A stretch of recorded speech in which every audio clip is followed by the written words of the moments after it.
আসসালামু আলাইকুম ওয়া রাহমাতুল্লাহি ওয়া বারাকাতুহু। আল্লাহ তাআলার দরবারে শুকর আদায় করছি যে আল্লাহ পাক রব্বুল আলামিন আমাদেরকে পবিত্র কোরআনুল কারীমের তাফসীর শোনার এই ক্লাসে যুক্ত হওয়ার তৌফিক দান করেছেন। এজন্য জগৎসমূহের রব মহান আল্লাহ পাক রব্বুল আলামিনের দরবারে কালিমাতুশ শুকর আদায় করছি। আমরা পড়ছি আলহামদুলিল্লাহ। দুরূদ ও সালাম জানাচ্ছি প্রিয় নবী সাইয়্যিদুল মুরসালিন রাহমাতুল লিল আলামিন সিরাজুম মুনীরা প্রিয় নবী মুহাম্মদুর রাসূলুল্লাহ আমরা পড়ছি সাল্লাল্লাহু আলাইহি ওয়াসাল্লাম এর প্রতি। আমরা আজকে তাফসীর শুনব পবিত্র কোরআনুল কারীমের 85 নম্বর সূরা, সূরা আল বুরুজ।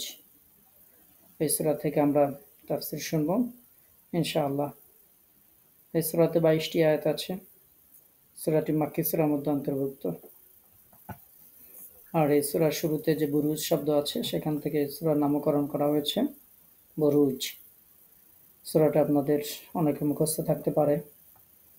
তো আমরা এই সূরাতে খুবই গুরুত্বপূর্ণ একটি ইসলামের ঐতিহাসিক একটি ত্যাগ, একটি কুরবানি, একটি ঈমানি পরীক্ষার বড় একটি ঘটনা এই সূরাতে আল্লাহ পাক রব্বুল আলামিন বর্ণনা করেছেন। আমরা ইনশাআল্লাহ সেই ঘটনা আলোচনা করব এবং এখান থেকে শিক্ষা নেওয়ার চেষ্টা করব। আল্লাহ পাক রব্বুল আলামিন আমাদের এই তাফসীর শোনাকে আমাদের দুনিয়ার জীবনে বরকত এবং পরকালীন জীবনে আমাদের সকলের জন্য নাজাতের ওসিলা হিসেবে কবুল করে নিন। আল্লাহ তাআলার কাছে সেই কামনা করে আমরা আমাদের আজকের তাফসীর ক্লাস শুরু করছি ইনশাআল্লাহ। আল্লাহ পাক রব্বুল আলামিন বলছেন, ওয়াও এটা হচ্ছে ওয়াও কাসমিয়া, অর্থাৎ কসমের ওয়াও, শপথের ওয়াও। এই ওয়াওয়ের অর্থ এবং নয়, এই ওয়াওয়ের অর্থ হচ্ছে শপথ। দুই ধরনের ওয়াও আমরা কোরআনে স্বাভাবিকভাবে অ্যাভেলেবেল ব্যবহৃত হয়। একটা হচ্ছে কসম বা শপথের ওয়াও, আর একটা হচ্ছে এবং অর্থে ওয়াও।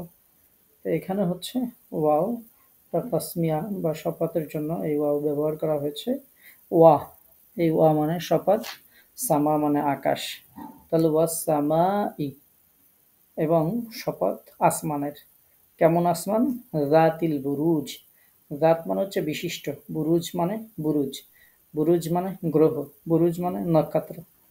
তাহলে আমরা সহজ যদি অর্থ করি তাহলে অর্থ হবে যে বুরুজ বিশিষ্ট আসমানের শপথ, বুরুজ বিশিষ্ট আসমানের শপথ। আচ্ছা, তারপরে আমরা বুরুজের ব্যাখ্যা করব এরপরে, এজন্য সহজে করছি। ওয়াল ইয়াউমিল মাউউদ, ওয়া এবং ইয়াউম দিনের, আল মাউউদ, মাউদ মানে যার ওয়াদা করা হয়েছে, যেই দিনের ওয়াদা করা হয়েছে, ওয়াদাকৃত দিনের। তাহলে এখানে ওয়াওটা যদিও এবং, তো এই শুরুর ওয়াও দিয়ে যেহেতু কসম খাওয়া হয়েছে এবং এবং দিয়ে এর পরের বাক্যকে যুক্ত করা হয়েছে, এজন্য এই আয়াতের অর্থ হবে এবং কসম প্রতিশ্রুত দিনের, যেই দিনের ওয়াদা করা হয়েছে সেই দিনের কসম। 3 নম্বর আয়াত, ওয়া শাহিদিউ, ওয়া মানে এবং, শাহিদ মানে শাহিদ, ওয়া মাশহুদ এবং মাশহুদ।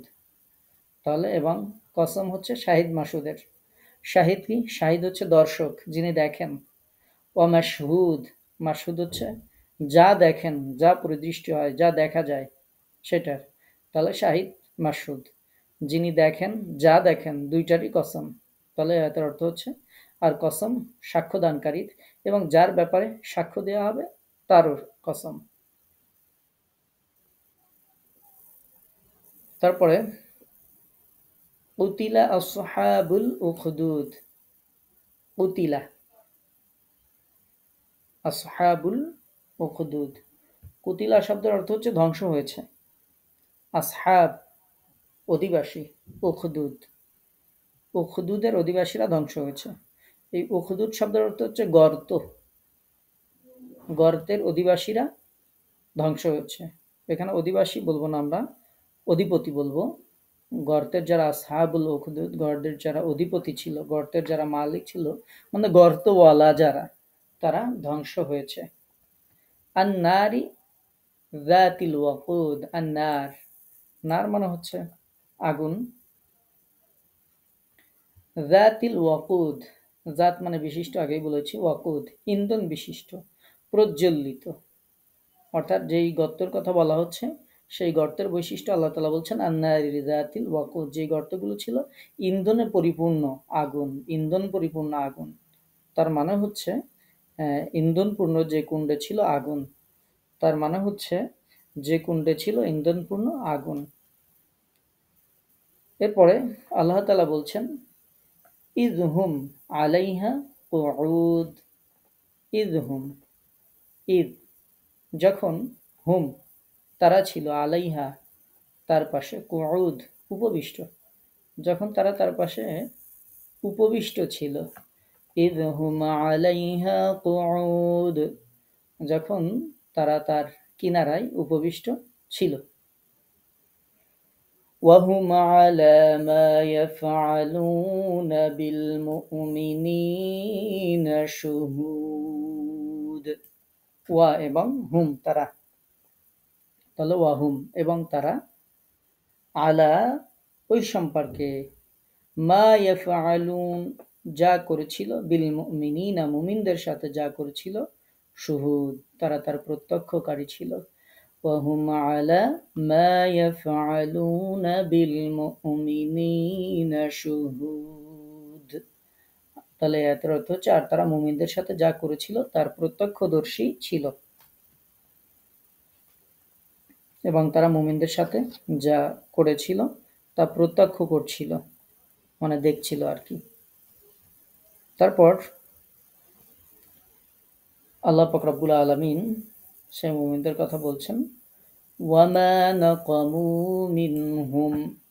ওয়ামা নাকামু, ওয়া এবং মা মানে না, নাকামু তারা প্রতিশোধ নিয়েছিল, মিনহুম তাদের থেকে তারা প্রতিশোধ নিয়েছিল না, ইল্লা এছাড়া বা এই কারণে ছাড়া, আইয়ুমিনু শুধুমাত্র এই কারণেই তারা প্রতিশোধ নিয়েছিল যে আইয়ুমিনু তারা ঈমান এনেছে, বিল্লাহি আল্লাহর প্রতি, আল আজিজ যে আল্লাহ তাআলা পরাক্রমশালী, আল হামিদ যে আল্লাহ তাআলা প্রশংসিত। আর তারা তাদেরকে নির্যাতন করেছিল শুধুমাত্র এই কারণে যে তারা মহাপ্রতাপশালী, ক্ষমতাশালী, প্রশংসিত আল্লাহর প্রতি তারা ঈমান এনেছিল। শুধুমাত্র এই আল্লাহর প্রতি ঈমান আনার কারণেই তারা তাদের কাছে এরকম প্রতিশোধ নিয়েছিল। এবার আল্লাহ পাক রব্বুল আলামিন তার পরিচয় বলছেন, আল্লাযী লাহু মুলকুস সামাওয়াতি ওয়াল আরদ।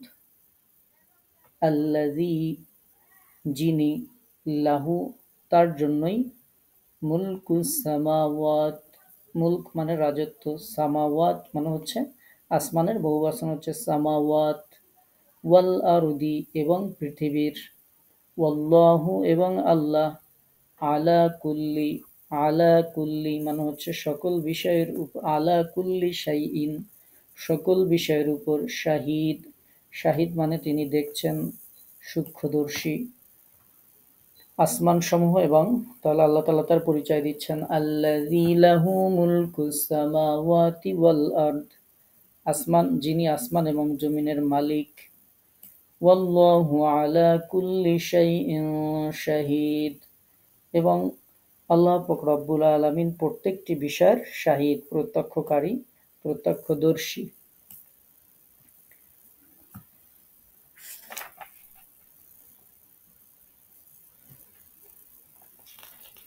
তারপরে হচ্ছে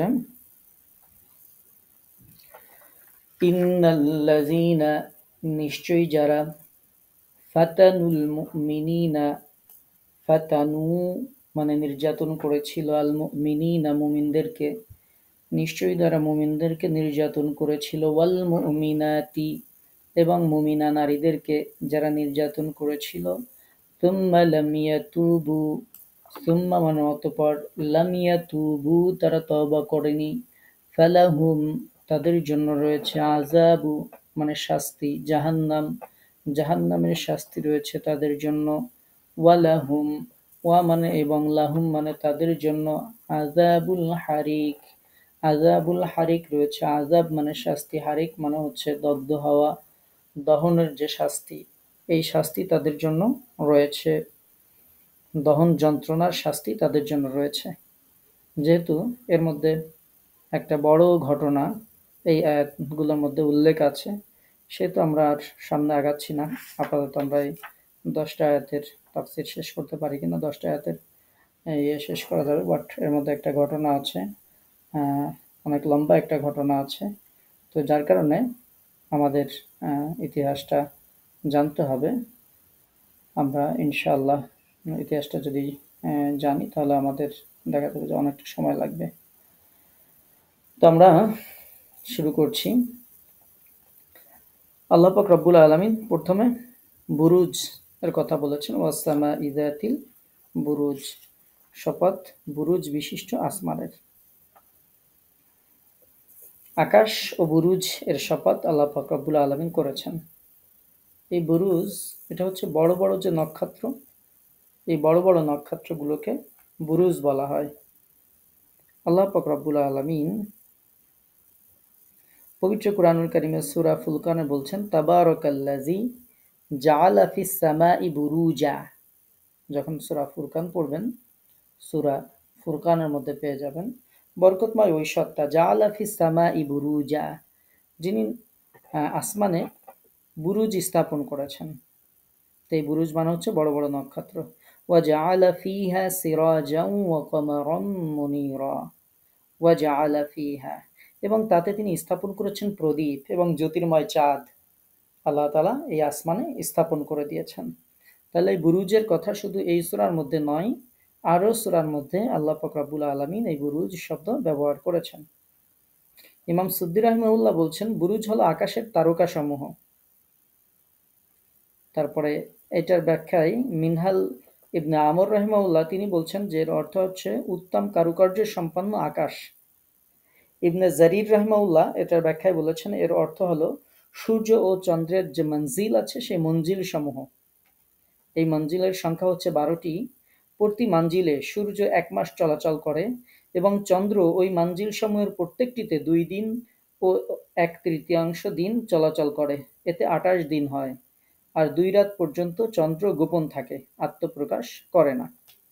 তো এভাবে একজন এটি তাফসির করেছেন, ইবনে জারির রাহিমাহুল্লাহ, তিনি এভাবে এটার ব্যাখ্যা করেছেন।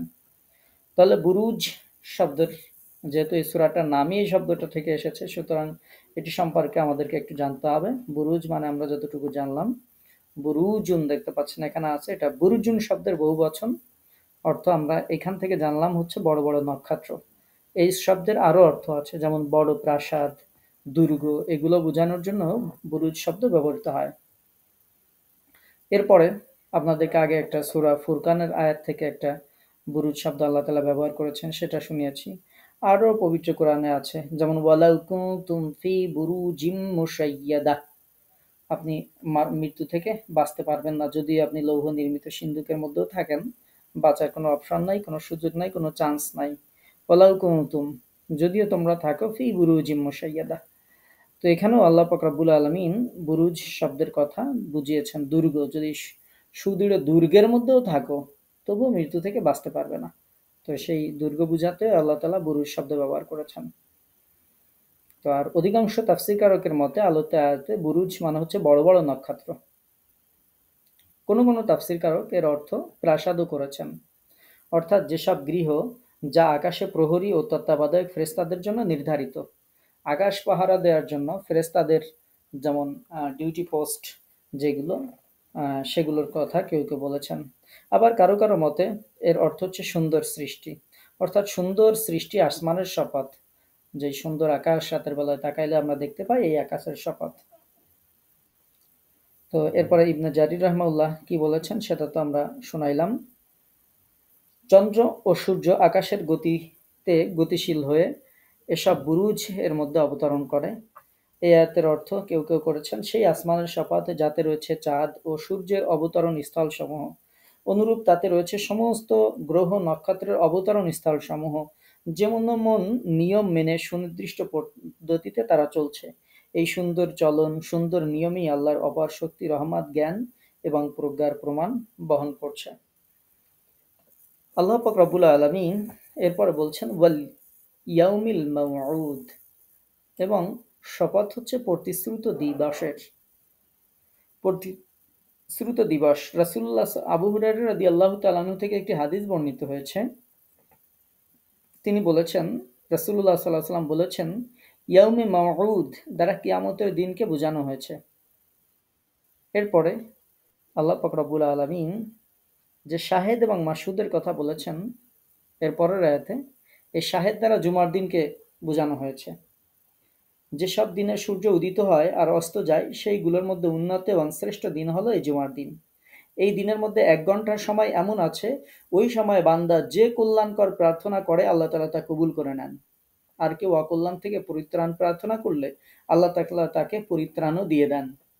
তাহলে এই হাদিস থেকে আমরা জানছি যে জুমার দিন এমন একটা সময় আছে, ১ ঘন্টার মতো সময়, বান্দা যদি কোনো দোয়া করে আল্লাহ কবুল করেন, বান্দা যদি কোনো অকল্যাণ থেকে আল্লাহর কাছে পানা চায় আল্লাহ সেটা থেকে উদ্ধার করে দেন। এটা হচ্ছে শাহিদ, জুমার দিনের কথা। এরপরে এই সব ৩ নম্বর আয়াতে আরো একটা শব্দ আছে, মাশহুদ এবং মাসউদের শপথ। তো এটার আমরা আরো ব্যাখ্যা আছে, বাট এখানে যে ব্যাখ্যাটা আপনাদেরকে শোনাচ্ছি যে হাদিসটা থেকে, সেখানে মাসউদের কথা বলা হচ্ছে আরাফাতের দিন। আরাফার দিনও আপনারা জানেন যে গুনাহ মাফ হয়। আল্লাহ পাক রব্বুল আলামিন এই যে আরাফা সামনে আসছে, অবশ্যই অবশ্যই আপনারা রোজা পালন করবেন আরাফাতের যে দিন।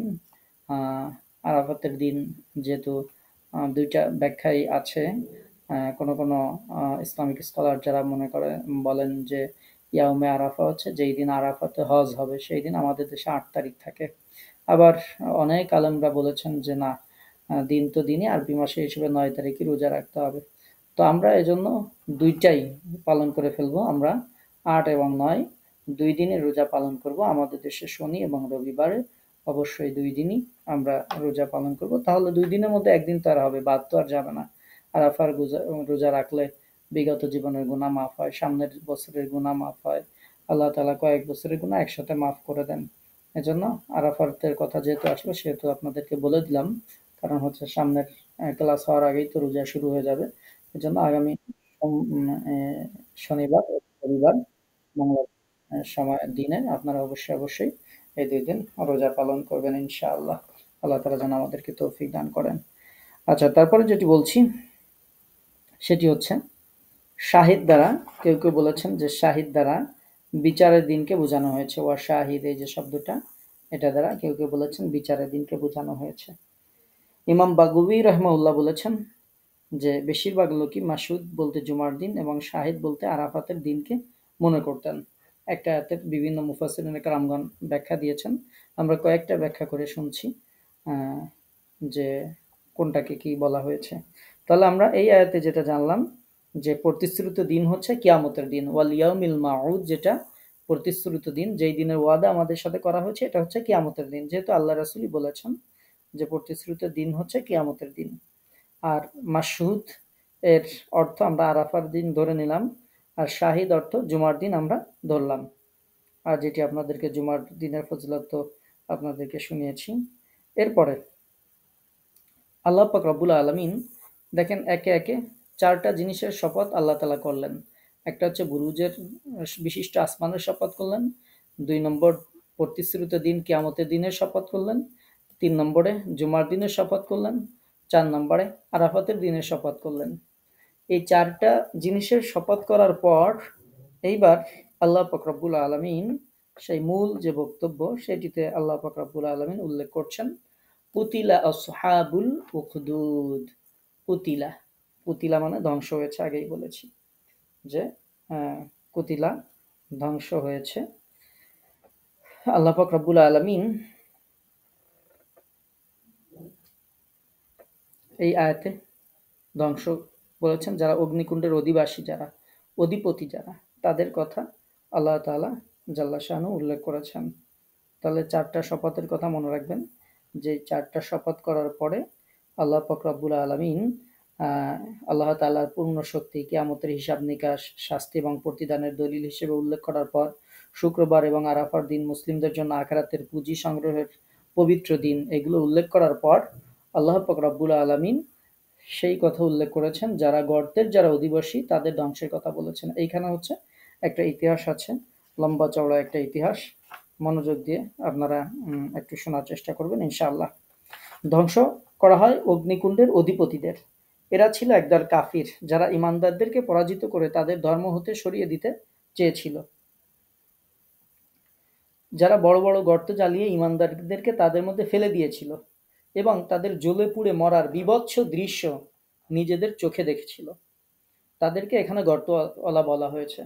তাহলে আশা করি বুঝতে পেরেছেন। সূরা বুরুজ সারা জীবন পড়বেন, আজকে ঘটনাগুলো শুনে রাখবেন, ইনশাআল্লাহ সারা জীবন মনে থাকবে। এই গর্তওয়ালা হচ্ছে তারা যারা, গর্তের কথা কেন বলা হলো, এই বড় বড় গর্ত করে তার মধ্যে তারা আগুন জ্বালাতো। আগুন জ্বালানোর পর ইমানদারদেরকে তাদের মধ্যে ফেলে দিয়েছিল। আমাদের ইমানের উপর ইস্তেকামাত থাকা, ইমানের পথে চলা আমাদের জন্য অনেক সহজ। তারপরেও আমরা মনে করি কত কঠিন, কত কষ্ট। অথচ আগের দিনের মানুষের ইতিহাস যদি দেখেন যে তারা কি কষ্ট করেছিল ইমানের জন্য, আর আমরা কি করছি। ইমান আনলেই শুধু হতো না, কত বড় পরীক্ষা দিতে হয়েছে চিন্তা করেন। যে ইমান আনার কারণে, শুধুমাত্র ইমান আনার কারণে তাদেরকে এরকম গর্তের মধ্যে, আগুনের মধ্যে তাদেরকে ফেলে দেওয়া হয়েছিল। এবং তারা যখন জ্বলে পুড়ে মৃত্যুবরণ করত, সেই যে বীভৎস দৃশ্য, এটা তারা গর্তের পাশে বসে বসে চোখে তারা এগুলো দেখত। বলা হয়েছে তাদের উপর আল্লাহর লানত পড়েছিল এবং আল্লাহর আযাবের অধিকারী তারা হয়েছিল এবং এদের অর্থাৎ তারা ধ্বংস হয়েছিল। গর্তে আগুন জ্বালিয়ে ঈমানদারদেরকে তার মধ্যে নিক্ষেপ করার ঘটনা সহিহ হাদিসসমূহে বর্ণিত আছে। বিভিন্ন হাদিসে এটার যে ঘটনা সেটি উল্লেখ করা হয়েছে, যে কেন গর্তের মধ্যে ফেলানো হয়েছিল। আমরা এই ঘটনা আলোচনা করব, তার আগে এটির আরেকটি তাফসীর উল্লেখ করি যে যারা একদল কাফের ছিল, যাদের কথা বললাম, যারা ইমানদারদেরকে পরাজিত করত, তাদেরকে ধর্ম হতে সরিয়ে দিত বা দিতে চেয়েছিল, কিন্তু যখন ইমানদাররা তাদের দিন থেকে সরে যেতে অস্বীকৃতি জানাতো, তখন ওই কাফেররা মাটিতে গর্ত খনন করে তার মধ্যে কাঠ রেখে আগুন জ্বালিয়ে দেয় এবং তারপর ইমানদারদেরকে বলে, এখনো তোমরা তোমাদের এই ইমান যে উপর আছে, এই ইমানের তোমাদের এই ধর্ম ত্যাগ করো। ইমানদার লোকেরা এতে অস্বীকৃতি যখন জানালেন, তখন ওই কাফেররা তাদেরকে ওই প্রজ্বলিত অগ্নিকুণ্ডের মধ্যে ফেলে দেয় এবং এটাকেই বর্ণনা করা হয়েছে যে ওই কাফেররা ধ্বংস হয়ে গেছে। ওরা ইন্ধনপূর্ণ প্রজ্বলিত আগুনে ইমানদারদের জ্বলে পুড়ে মরার দৃশ্য দেখেছিল, আনন্দে আত্মহারা হয়েছিল। এই শত্রুতা এবং শাস্তির কারণ শুধু এটুকু ছিল, আল্লাহ পাক রব্বুল আলামিন সেটি উল্লেখ করেছেন যে তাদের সাথে এই ব্যবহার করা হয়েছিল, অন্য কোনো কারণ, অন্য কোনো শত্রুতা তাদের সাথে ছিল না। অহুম আলা মা ইয়াফআলুনা বিল মুমিনিনা শুহুদ, যারা বসে বসে ইমানদারদের এই কঠিন কষ্টের দৃশ্যগুলো দেখেছিল বা এরকম শাস্তি দিয়েছিল, তাদের সাথে এই শত্রুতার কারণ ছিল ওমা নাকামু মিনহুম ইল্লা আইয়ুমিনু বিল্লাহিল আজিজিল হামিদ, যারা পরাক্রমশালী প্রশংসিত আল্লাহর উপর ঈমান এনেছিল, শুধুমাত্র এই ঈমান আনার অপরাধে তাদেরকে এই আগুনের মধ্যে ফেলানো হয়েছিল। প্রকৃতপক্ষে আল্লাহ তাআলাই সর্বশক্তিমান, তার আশ্রয়ে আশ্রিত লোকেরা কখনোই ধ্বংস হয় না, কখনো ক্ষতিগ্রস্ত হয় না।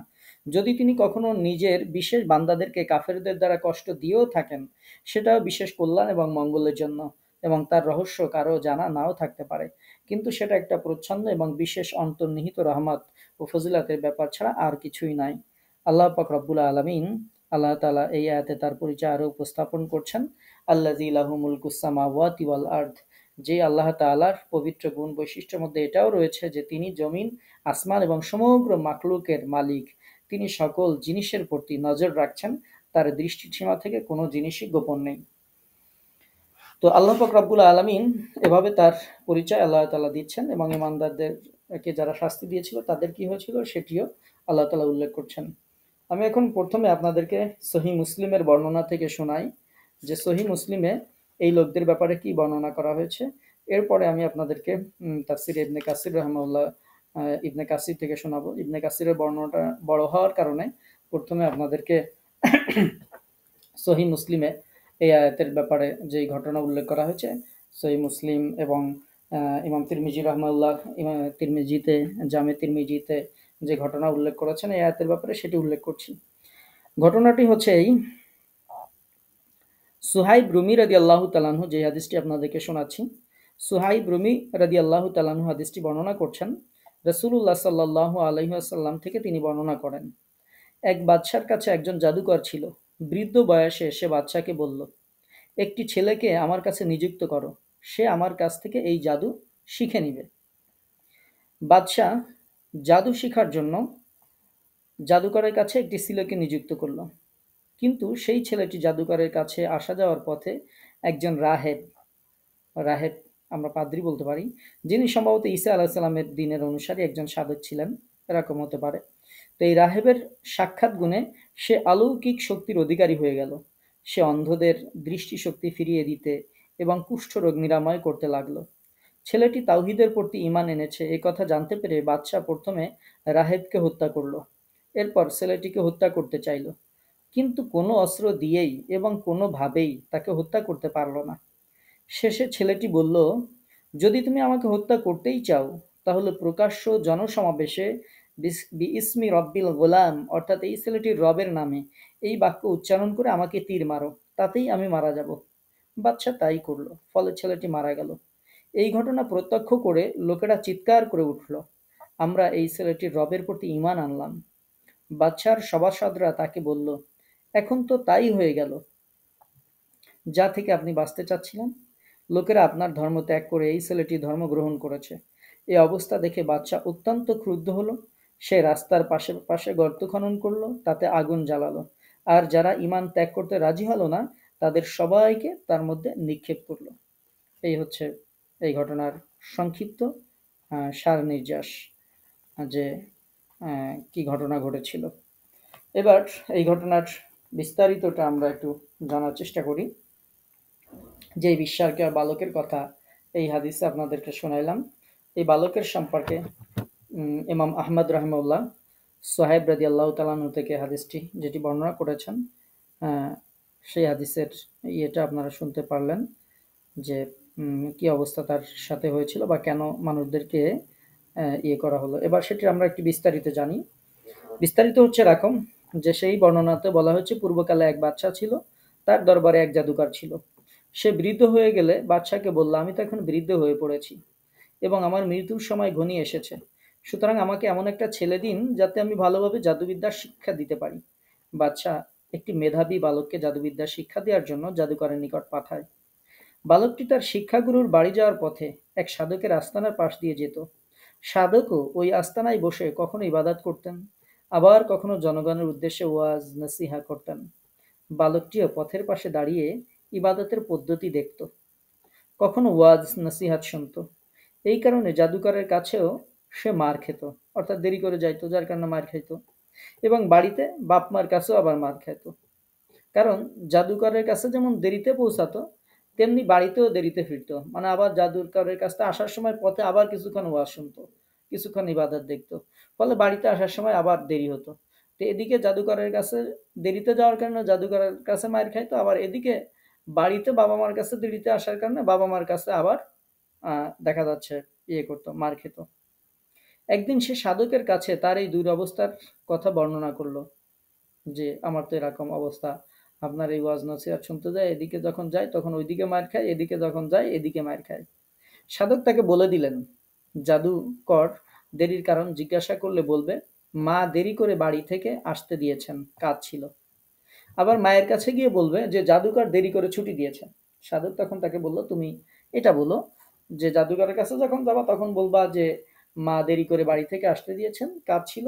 আবার মায়ের কাছে গিয়ে বলবে জাদুকর দেরি করে ছুটি দিয়েছে। এমন ভাবে এই বালক একদিকে জাদুবিদ্যা অন্যদিকে ধর্মীয় বিদ্যা শিক্ষা করতে লাগলো। একদিন সে দেখলো যে তার চলার পথে এক বিরাট ভয়ঙ্কর জানোয়ার পথ আগলে বসে আছে। পথে লোক চলাচল বন্ধ হয়ে গেছে।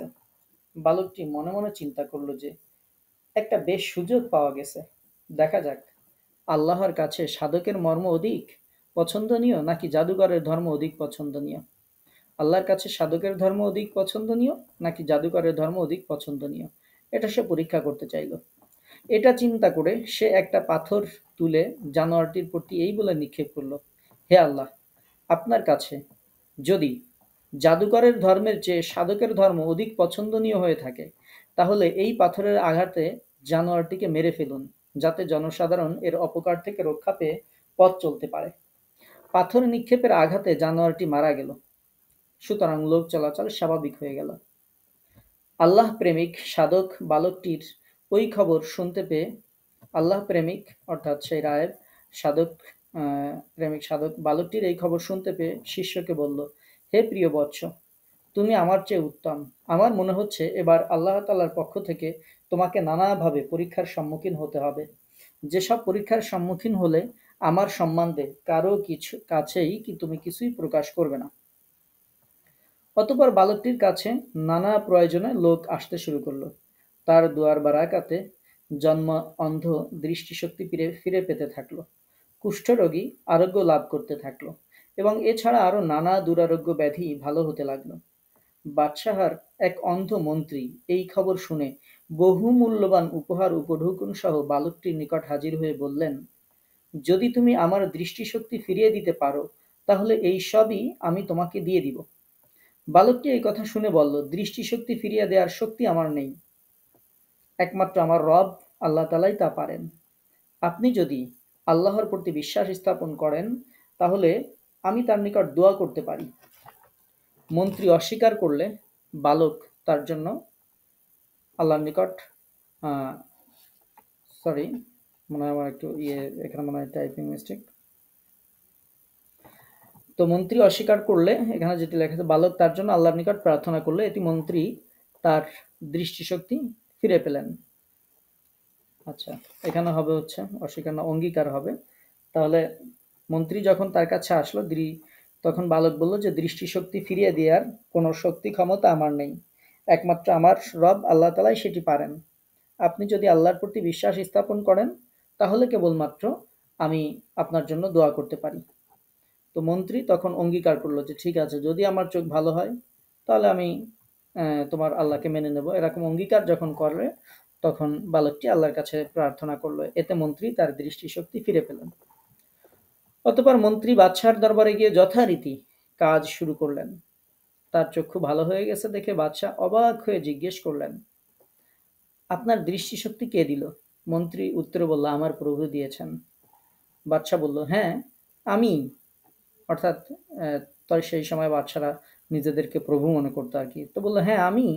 মন্ত্রী বলল, না আপনি নন, বরং আমার এবং আপনার প্রভু আল্লাহ আমার চোখের শক্তি ফিরিয়ে দিয়েছেন। তার এই কথা শুনে বাদশাহ বলল, তাহলে আমি ছাড়াও আপনার কোনো প্রভু আছে কি? মন্ত্রী জবাব দিল, হ্যাঁ অবশ্যই আছে, তিনি আমার এবং আপনার উভয়েরই প্রভু এবং প্রতিপালক আল্লাহ। বাদশাহ তখন মন্ত্রীকে নানা প্রকার উৎপীড়ন এবং শাস্তি দিতে শুরু করলো। জিজ্ঞেস করলো, এই শিক্ষা কোথায় কে আপনাকে দিয়েছে? মন্ত্রী তখন ওই বালকের কথা বলে ফেললেন এবং জানালেন যে তিনি তার কাছে ইসলাম গ্রহণ করেছেন। বাদশাহ তখন বালকটিকে ডেকে পাঠিয়ে বলল, তুমি তো দেখছি জাদুবিদ্যায় খুবই পারদর্শিতা অর্জন করেছ, যে অন্ধদের দৃষ্টিশক্তি ফিরিয়ে দিচ্ছ, দুরারোগ্য রোগীদের আরোগ্য দান করছো। বালকটি উত্তরে বলল, এটা ভুল কথা, আমি কেউকে সুস্থ করতে পারি না, জাদুও কাউকে সুস্থ করতে পারে না, সুস্থতা দান একমাত্র আল্লাহ তাআলাই করে থাকেন। বাদশাহ বলল, অর্থাৎ আমি, কারণ সবকিছু তো আমিই করে থাকি। বালক বলল, না না, এটা কখনোই নয়। বাদশাহ তখন বলল, তাহলে কি তুমি আমাকে ছাড়া অন্য কেউকে প্রভু বলে স্বীকার করো? বালক উত্তরে বলল, হ্যাঁ আপনার এবং আমার প্রভু আল্লাহ ছাড়া আর কেহ নন। বাদশাহ তখন বালককেও নানা প্রকার শাস্তি দিতে শুরু করলো। বালকটি অতিষ্ঠ হয়ে শেষ পর্যন্ত সাধকের নাম বলে দিল। অতঃপর সাধককে সামনে নিয়ে আসা হলে বাদশাহ তাকে বলল, তুমি এই ধর্ম ত্যাগ করো। সাধক অস্বীকার করলেন। তখন বাদশাহ তাকে করাত দ্বারা ফেড়ে দু টুকরো করে দিল। তার যে মন্ত্রী অন্ধ ছিল তাকেও ধর্মত্যাগ না করার জন্য 2 টুকরা করে ফেলল। এরপর বাদশাহ বালকটিকে বলল, তুমি সাধকের প্রদর্শিত ধর্মবিশ্বাস পরিত্যাগ করো। বালকটিও অস্বীকৃতি জানালো। বাদশাহ তখন তার কয়েকজন সৈন্যকে নির্দেশ দিল, এই বালককে তোমরা অমুক পাহাড়ের চূড়ার উপর নিয়ে যাও। অতঃপর তাকে সাধকের প্রদর্শিত ধর্মবিশ্বাস ছেড়ে দিতে বলো। যদি মেনে নেয় তাহলে তো ভালো কথা, আর যদি মেনে না নেয় তাহলে সেখান থেকে গড়িয়ে নিচেই ফেলে দাও। সৈন্যরা বাদশার নির্দেশ মতো বালকটিকে পর্বতের চূড়ায় নিয়ে গেল এবং তাকে তার ধর্ম ত্যাগ করতে বলল। বালক অস্বীকার করলে তারা তাকে ওই পর্বত চূড়া হতে ফেলে দিতে উদ্যত হলো। তখন বালক আল্লাহ তাআলার নিকট ক্ষমা প্রার্থনা করল, হে আল্লাহ, যেভাবেই হোক আপনি আমাকে রক্ষা করুন। এই প্রার্থনার সাথে সাথেই পাহাড় কেঁপে উঠল এবং ওই সৈন্যরা গড়িয়ে নিচেই পড়ে গেল। বালকটিকে আল্লাহ তাআলা রক্ষা করলেন। সে তখন আনন্দ চিত্তে ওই জালিম বাদশার নিকট পৌঁছালো। বাদশাহ বিস্মিত ভাবে তাকে জিজ্ঞেস করলো, ব্যাপার কি, আমার সৈন্যরা কোথায়? বালকটি জবাবে বলল, আমার আল্লাহ আমাকে তাদের হাত থেকে রক্ষা করেছেন। এবং তাদেরকে ধ্বংস করেছেন। বাদশাহ তখন অন্য কয়েকজন সৈন্যকে ডেকে বলল, নৌকায় বসিয়ে তাকে সমুদ্রে নিয়ে যাও। যদি সে পূর্ব ধর্মে ফিরে না আসে তাহলে তাকে সমুদ্রের গর্ভে নিক্ষেপ করে এসো। সৈন্যরা বালককে নিয়ে চলল এবং সমুদ্রের মাঝখানে নিয়ে গিয়ে নৌকা হতে ফেলে দিতে উদ্যত হলো। বালক সেখানেও মহান আল্লাহ তাআলার নিকট একই প্রার্থনা জানালো। সাথে সাথে সমুদ্রে ভীষণ ঢেউ উঠল এবং সমস্ত সৈন্য সমুদ্রে নিমজ্জিত হলো। বালক নিরাপদে তীরে উঠে গেল। অতঃপর সে বাদশার দরবারে হাজির হলে বাদশাহ তাকে জিজ্ঞেস করল, তুমি এখানে কিভাবে এলে, আর আমার সৈন্যদেরই বা খবর কি? বালকটি বলল, আমার আল্লাহ আমাকে আপনার সেনাবাহিনীর কবল থেকে রক্ষা করেছেন। হে বাদশাহ, আপনি যতই বুদ্ধি খাটান না কেন আমাকে হত্যা করতে আপনি পারবেন না। তবে হ্যাঁ, আমি যে পদ্ধতি বলি সেইভাবে চেষ্টা করলে আমার প্রাণ বেরিয়ে যাবে। বাদশাহ বলল, কি করতে হবে? বালক উত্তর বলল, সকল মানুষকে একটি ময়দানে সমবেত করুন। তারপর একটি গাছের গুড়ির সাথে আমাকে শক্ত করে বেঁধে ফেলুন।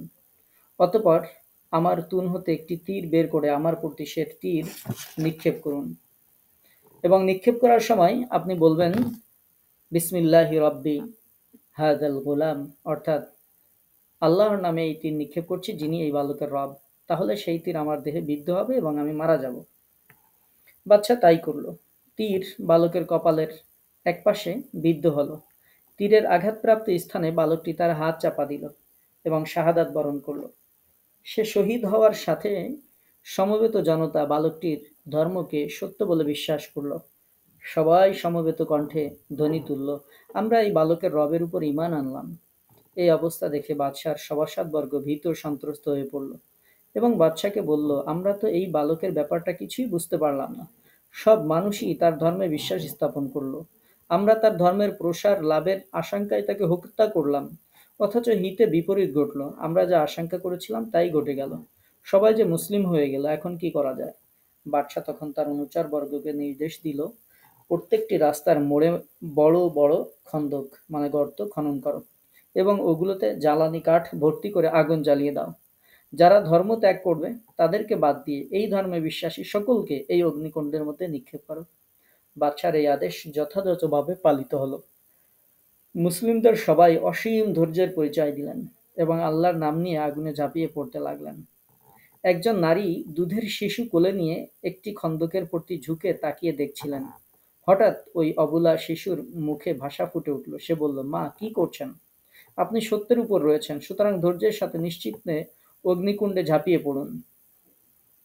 এই হাদিসটি মুসনাদে আহমদে বর্ণিত হয়েছে। সহিহ মুসলিমের শেষ দিকেও এই হাদিসটি বর্ণিত আছে, যেটি আপনাদেরকে শোনাইলাম।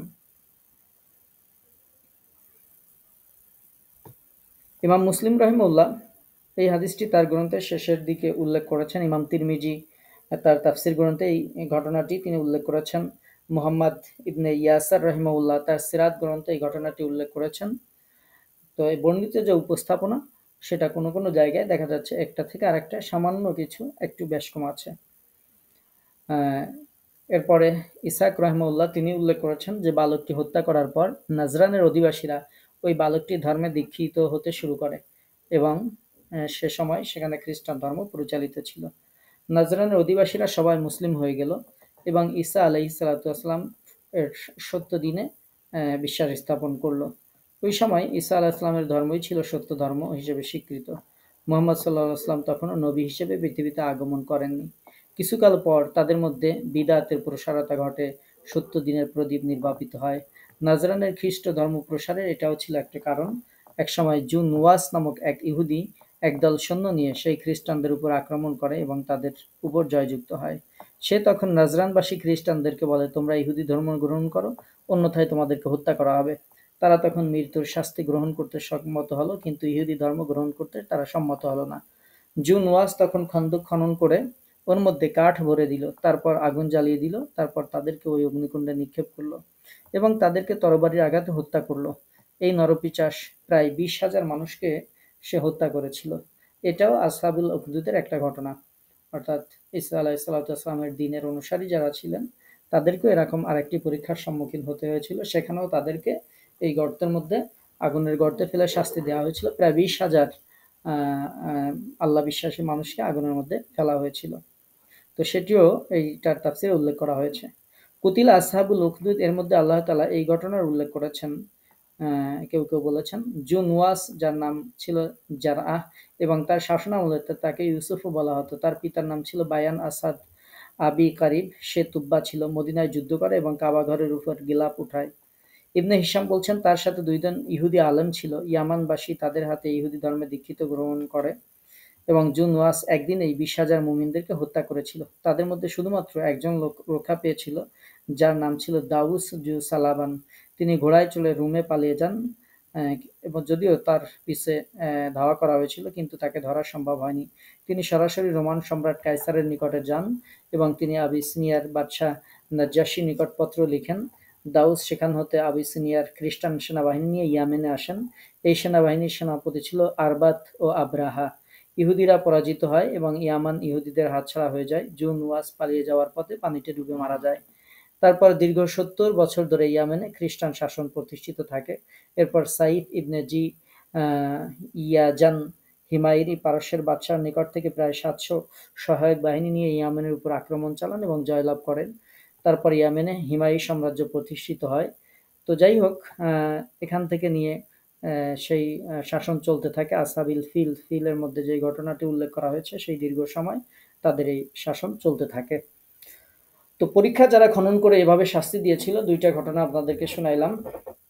আল্লাহ পাক রব্বুল আলামিন তাদের ব্যাপারে বলেছেন ইন্নাল্লাযীনা ফাতানুল মুমিনিনা ওয়াল মুমিনাত, যারা নিশ্চয়ই মুমিনদেরকে, মুমিন পুরুষ এবং মুমিনা নারীদেরকে যারা এভাবে জুলুম করেছে, নির্যাতন করেছে, যারা এভাবে কষ্ট দিয়েছে, আল্লাহ পাক রব্বুল আলামিন সেই ঘটনার প্রতি, সেই কষ্টের প্রতি এখানে ইঙ্গিত করেছেন।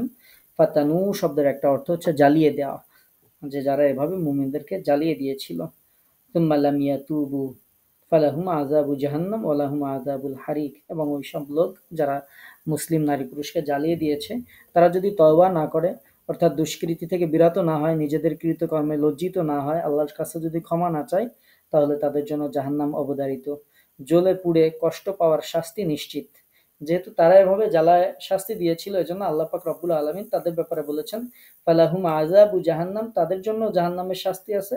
ওয়ালাহুম আযাবুল হারিক, দুনিয়াতে ইমানদারদেরকে মেরেছিল জ্বালিয়ে, আল্লাহ পাক রব্বুল আলামিন তাদেরকে জ্বালাবেন, দহন যন্ত্রণার শাস্তি আল্লাহ তাআলা তাদেরকে দিবেন। এটা আল্লাহ তাআলা অলরেডি রেডি করে রেখেছেন।